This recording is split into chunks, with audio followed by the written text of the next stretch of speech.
Well, hello, people. This is the Unit 5 study guide. Yeah, we're getting near the end of the course. Let's talk about the study guide. You can go over the study guide. What you want to do is to be able to answer the questions, and you should be able to answer them if you have looked at the readings and the videos I made, and also the videos I recommended. Remember now, there were two videos I recommended. One was Eye of the Storm video, which is recommended, it's on Blackboard, and the other one is a video by Kiri Davis.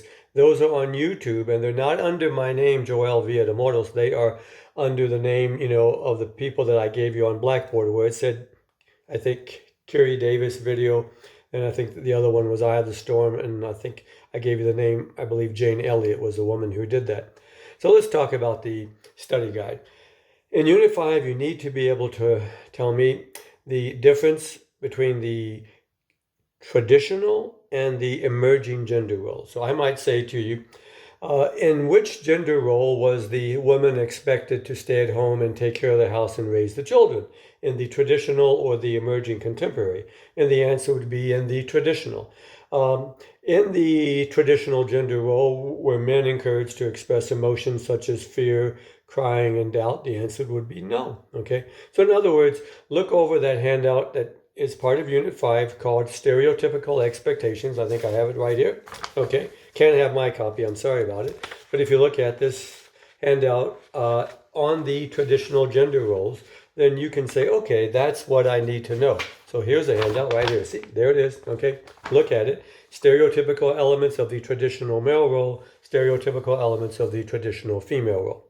In the emerging roles, what's happening? One, women want equality in the home and the workplace. And remember, we said in the video, women want a choice. I'm not going to go over all this now. Look at the video. Males, we said, are becoming more expressive with their emotions and helping out more. Okay. Now, let's look at some of the other questions. Okay. One of them was mother versus work role.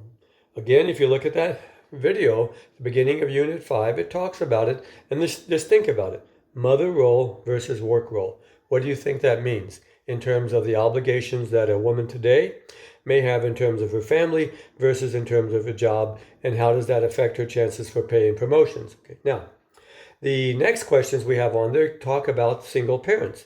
And remember, we talked about some of the issues in single parent families. One of them was poverty.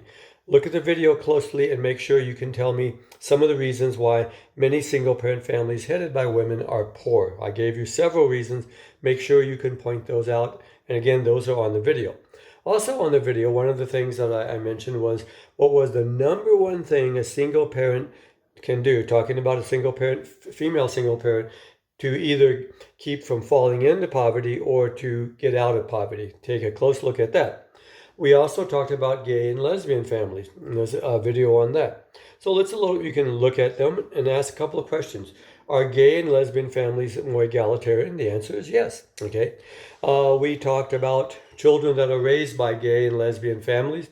And remember, we said that children raised by gay and lesbian families, very often, are they the biological children or not? What did I say? Look at the video. Are they the biological children of the parents? Okay.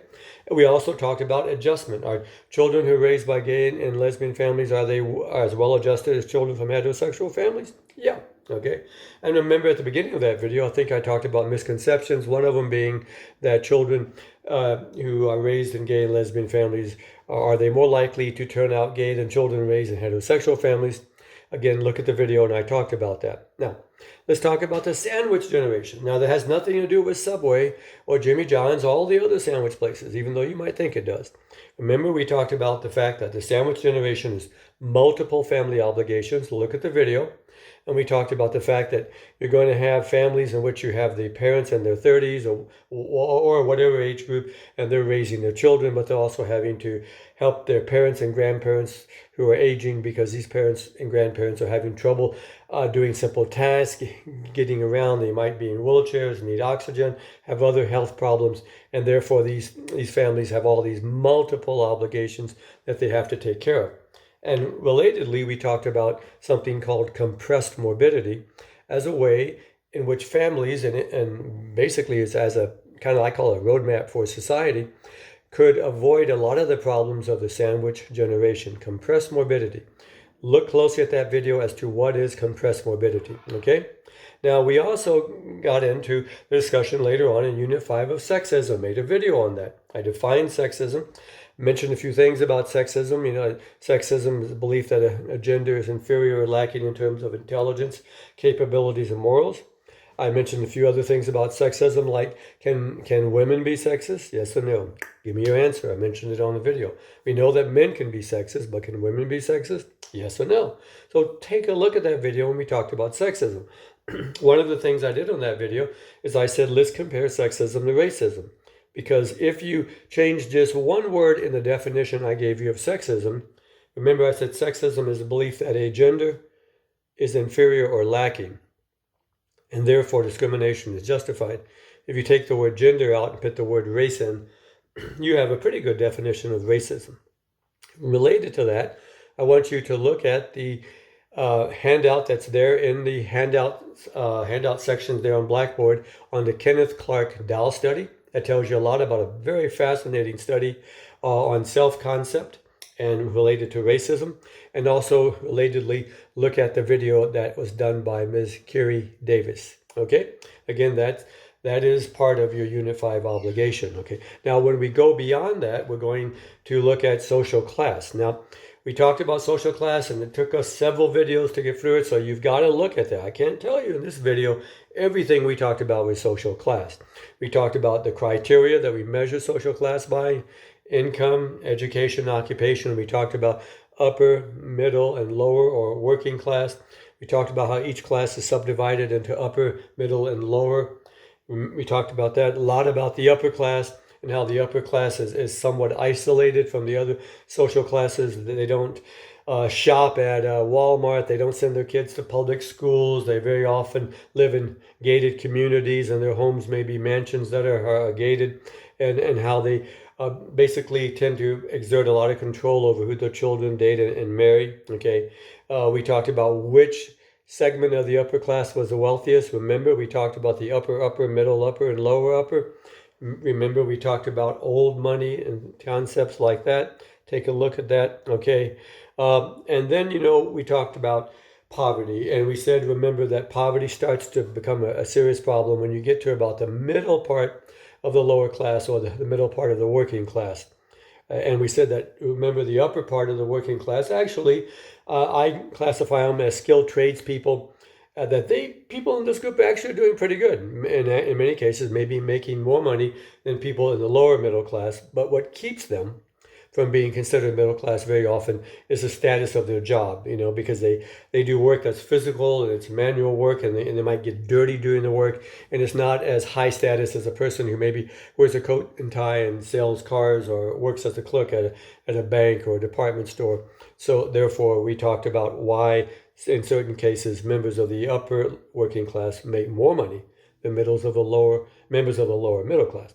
Getting back to poverty now, we said that occurs in the middle part of the lower class. This is where you get to jobs that are unskilled, and people don't have the skills, so therefore the employers pay less money, and very often it's hard to try to get higher salaries because they feel they can find a replacement very easily. Now, we also talked about absolute and relative poverty, and take a close look at absolute and relative poverty. Absolute poverty is what you think about. Poverty, you don't have enough money for clothing and medicine and food and shelter. But relative poverty is a kind of a psychological poverty where you feel left out because you don't have enough money. You feel like you can't have the things that everybody else in society has. You feel left out. It's a psychological poverty that sometimes causes people to go out and buy items that you might not understand. So you might see a poor family that buys a big 50-inch TV with their tax refund money, and you say, why are they doing that? It's because they want to have something nice like everybody has, or a child from a poor family wants to have an expensive pair of tennis shoes because the other kids have them. This is what relative poverty does. It makes you kind of feel left out, and you want to have some of the nice things that other people have. I also talked on a video about sexual harassment. 3 categories of sexual harassment. Remember the proposition or the quid pro quid. We also talked about unwanted physical contact, and we talked about unwanted, how can we say it, verbal statements that might be jokes that are sexual in nature, statements that might be sexual, maybe ogling or leering. Remember, I gave you an example of ogling, or whatever. Did I do that right? Gotta have a little humor in these, okay? Look at the video on sexual harassment, be able to name the 3 types of sexual harassment, or I should say categories of sexual harassment as well. Some of the things you got to do on your own is you got to look at the Eye of the Storm video on your own. I want you to look at it. I want you to look at the last question on the unit handout that talks about it, and be able to tell me something about that Eye of the Storm video and what you got out of it. I also expect that you'll go to the readings, and you can also find this on the internet. And I want you to be able to tell me the difference between pluralism, assimilation, and amalgamation. Those are mentioned in the readings that are given on the Unit 5. Also, if you just go on the internet and look up the terms assimilation, pluralism, and amalgamation, you will find descriptions and definitions. And I may give you an example and say, is this an example of assimilation, amalgamation, or pluralism? Okay, this is a quickie review of Unit 5. I might do one other video to say goodbye to you guys at the end of the semester. It's been, I know, a rather difficult one for all of us, and I hope everybody out there is doing well and healthy, and be as happy as you can, folks. Okay, bye.